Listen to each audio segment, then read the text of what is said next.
During the long, drawn-out college application process, I was frequently asked what 3 adjectives my teachers would use to describe me. What's that about? How can a person be summed up like that?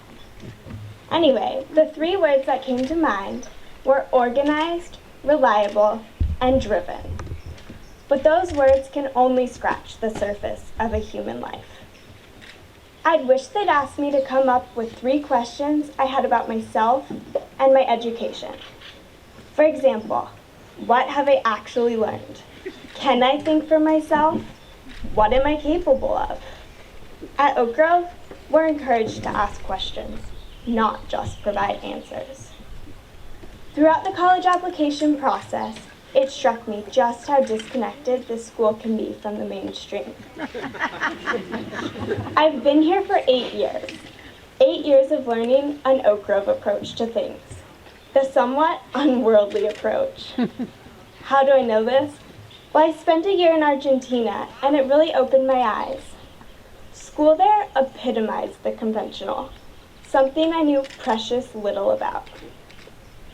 I remember walking into the courtyard. I saw all of my classmates in the same bland uniform. The girls wore plaid skirts, knee-high socks, and white polo shirts.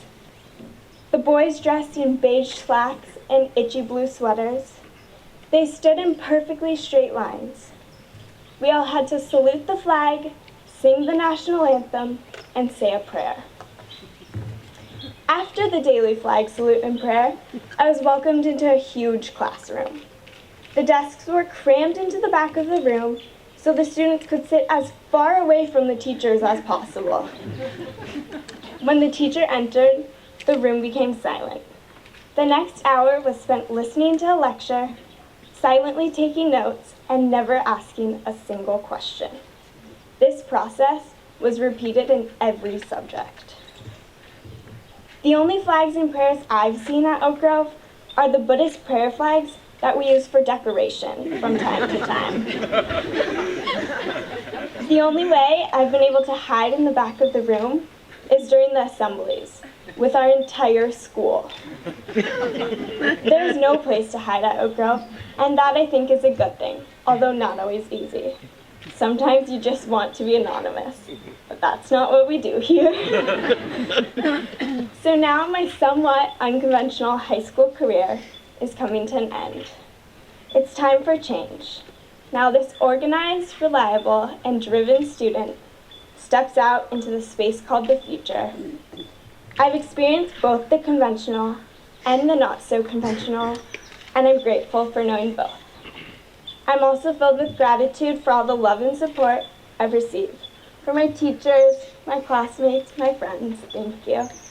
For my parents, thank you guys for supporting me and always being there. Thank you for giving me space when I need it. Simone and Andrew, thank you guys for not only being amazing siblings, but also my best friends. I love you.